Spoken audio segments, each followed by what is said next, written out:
choraline rehearsal recording for the 1610 Vespers by Claudio Monteverdi. Alto. On this recording, the alto part is represented by an oboe sound. Here's a short example.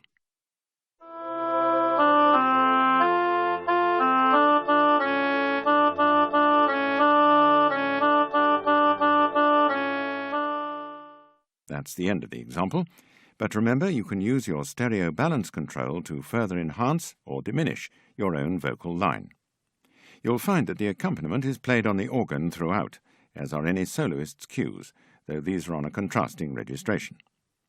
Although we hint at tempi and dynamics on this recording, we've generally kept these fairly neutral, as they'll be at the discretion of your conductor. Please remember that this recording contains copyright material, and that it's illegal to allow any part of it to be copied. Music of this period allowed considerable freedom of interpretation for performers, so although we played as accurate an interpretation as possible, you may find that you're singing slight variations from this. Because of 17th century ambiguities, there are a number of differences between the various editions of the score, but you'll find that most modern editions contain excellent notes on performance. One ambiguity regards the different specifications for the plainsong antiphons at the start of each movement. How these are performed will be solely at the discretion of your conductor, so we've not included them here. However, antiphons within a movement are represented on this recording, but only as sustained chords. Also, many of the accidentals were not written into the music, but left to the discretion of the performers. On this recording, we've chosen what we believe are the most commonly used accidentals, but occasionally your conductor may ask you to sing an alternative to what we have played. Finally, some movements may be sung at a pitch different to the one we've indicated here. So here are the Vespers Movement by 1. Claudio Monteverdi, Domine ad adjuvandum, or Deus in adjutorium. We'll come straight into this movement, so here's your first note. And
Movement 2.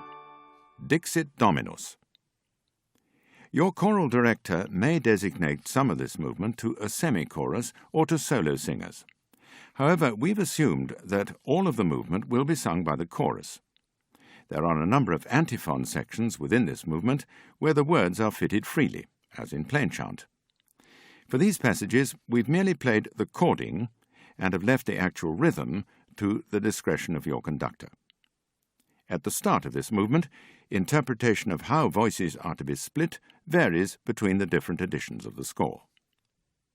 In the Novello edition, you don't come in until the antiphon Donac ponam inimikos. So we'll play the Novello version here, but at the end we'll repeat the opening few bars as indicated in the OUP score. Apart from the opening, both editions are the same, so if you have the OUP score, use this version for all but the first 22 bars.